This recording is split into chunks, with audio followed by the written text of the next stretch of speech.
సంబరం చెందిపోయింది. కోహ్లీని సత్కరించిన కర్ణాటక సీఎం సిద్ధరామయ్య. తొక్కిసలాట ఘటనతో బెంగళూరులో విషాదం. ఆ ఘటనలో 16 మంది. అర్జున్ విజయం. నార్వే చెస్ టోర్నీలో తెలుగుదేశం భారత grand master Arjun Erigaisi title రేసులో నిలవడానికి అవసరమైన విజయాన్ని అందుకున్నాడు. ఈ టోర్నీలో అగ్రస్థానంలో ఉన్న ఫాబియానో కరువాను అమెరికాను ఓడించి 3 పాయింట్ల ఖాతాలో వేసుకున్నాడు. బైసూన్ అదర్స్ సెమీస్లో ఫ్రాన్స్ అమ్మాయి సినర్ కోకో గాఫ్ కూడా. 2027 ఫిబ్రవరిలో జనాభాలో గణన.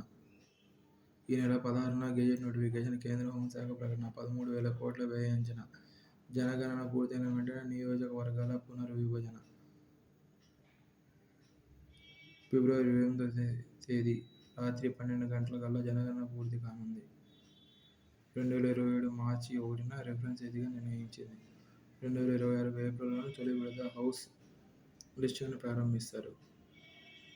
మంచు ప్రభావిత ప్రాంతాల లడాఖ్, జమ్మూ కాశ్మీర్, హిమాచల్ ప్రదేశ్, ఉత్తరాఖండ్లో 2026 సెప్టెంబర్ ఆఖరి నాటికే జనగణన పూర్తి కానుంది. ఈ ప్రాంతాలకు 2026 అక్టోబర్ 1న రిఫరెన్స్. క్రికెట్ విజయోత్సవాల్లో పెను విషాదం. ఆర్సీబీ కప్ గెలవడంతో అభిమానుల్లో కట్టలు తెగిన ఉత్సాహం. బెంగళూరులో చిన్నస్వామి స్టేడియం వద్దకు చేరిన లక్షల మంది క్రికెట్ అభిమానులు. తీవ్ర తొక్కిసలాట, 11 మంది దుర్మరణం, 50 మందికి పైగా గాయాలు. రాజధానిలో క్వాంటమ్ వ్యాలీ. 175 నియోజకవర్గాల్లోనూ ఎంఎస్ఎంఈ పార్కులు. వైఎస్ఆర్ జిల్లా పేరు వైఎస్ఆర్ కడప జిల్లాగా మార్పు. 17 మంది జీవిత ఖైదీలకు ప్రత్యేక క్షమాభిక్ష. రాష్ట్ర మంత్రిమండలి నిర్ణయాలు విజయవంతం. ఏడాది పాలనపై చంద్రబాబు, పవన్, లోకేశ్లకు అభినందనలు. రాష్ట్రంలో కొత్త తరహా నేరస్తులు. రాష్ట్రీయ యాదృచ్ఛిక ముసుగులో పేటరేగుతున్నారు. నేరం చేసి విడిచిపెట్టం. 850 కోట్లతో విజయవాడ రైల్వే స్టేషన్ అభివృద్ధి. ఆధునీకరించేందుకు నీతి ఆయోగ్ ఆమోదం.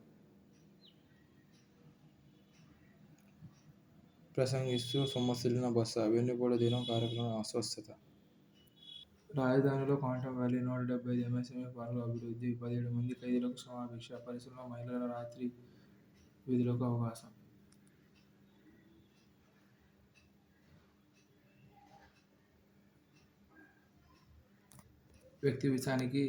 వ్యక్తి వికాసానికి ఆటపాటలు.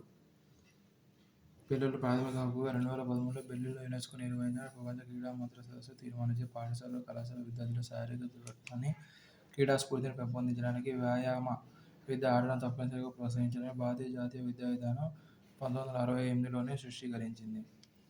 ప్రఖ్యాత వైద్య జర్నల్ లాన్సెట్లో నిరుడు ప్రచురితమైన ఒక అధ్యయనం ప్రకారం దేశవ్యాప్తంగా 1990లో 5 ఏళ్ల నుంచి 19 ఏళ్ల వయసు వారిలో 40 లక్షల మంది ఊబకాయాలు ఉండేవారు. 2022 వచ్చేసరికి అలాంటి వారి సంఖ్య 1.25 కోట్లకు చేరింది. ర్యాంకులో మార్కుల చుట్టూను ప్రారంభిస్తున్న అశాస్త్రీయ విద్యా వ్యవస్థ చిన్నారుల్లో స్థూలకాయ సమస్య పెరుగుదలకు ప్రధాన కారణం అవుతుంది.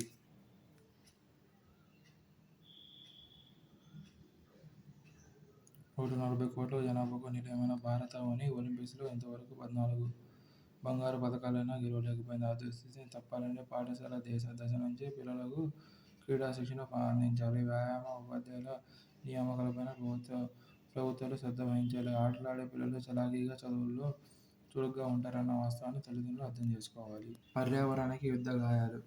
అమెరికా రక్షణ వ్యవనిరుడు $99,700 కోట్ల. చైనా అందుకు $31,400 కోట్ల.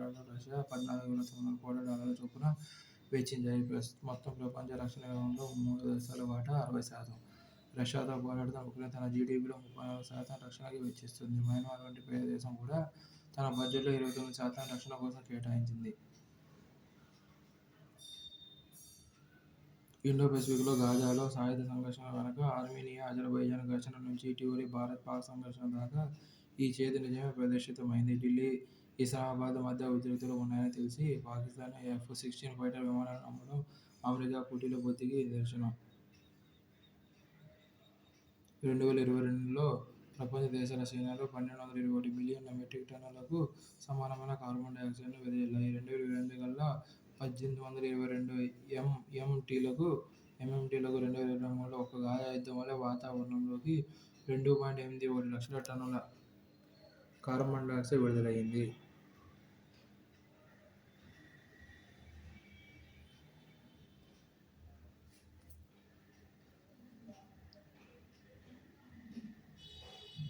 40 దేశాలకు ప్రకృతి వైపరీత్యాలను అధిగమించే సాంకేతిక నిధులను ఇవ్వాల్సింది పోయి ఆయుధాలను విక్రయిస్తున్నారంటే చూద్దాం కాక మరేంటి?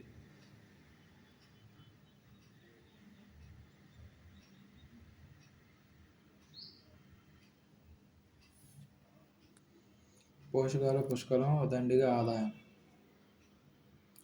ఆంధ్రప్రదేశ్ నుంచి 2016లో 250 టన్నులతో మొదలైన అరటి ఎగుమతులు నేడు 1,00,000 టన్నులకు ఎగబాకాయి. కొత్తగా 1,00,000 అరటి ఎగుమతి చేయడానికి వ్యవసాయ శుద్ధి చేసిన ఆహార ఉత్పత్తుల ఎగుమతి అభివృద్ధి సంస్థ అపెడా ఆధ్వర్యంలో కృషి జరుగుతుంది.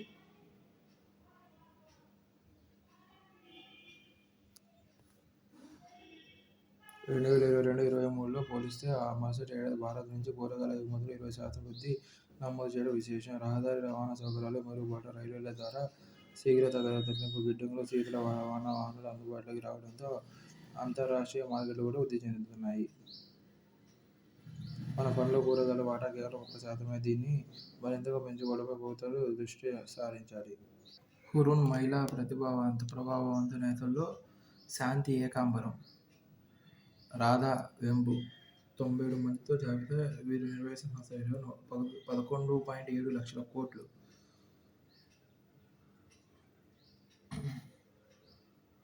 $3.81 లక్షల కోట్ల విలువ కలిగిన Kotak Mahindra bank deputy managing డైరెక్టర్గా శాంతి ఏకాంబరం వ్యవహరిస్తున్నారు.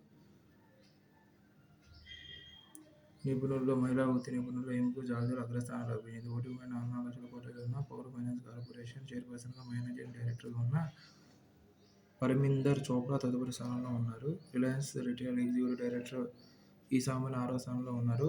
అంకుర సంస్థ మృచా బ్యూటీ వ్యవస్థాపకురాలు. ఇన్స్టాగ్రామ్లో 55 లక్షల మంది ఫాలోవర్లను కలిగిన మృణాల్ పంచాల్ ఇన్ఫ్లుయెన్సర్ వ్యవస్థాపకులు తొలి స్థానంలో నిలిచారు.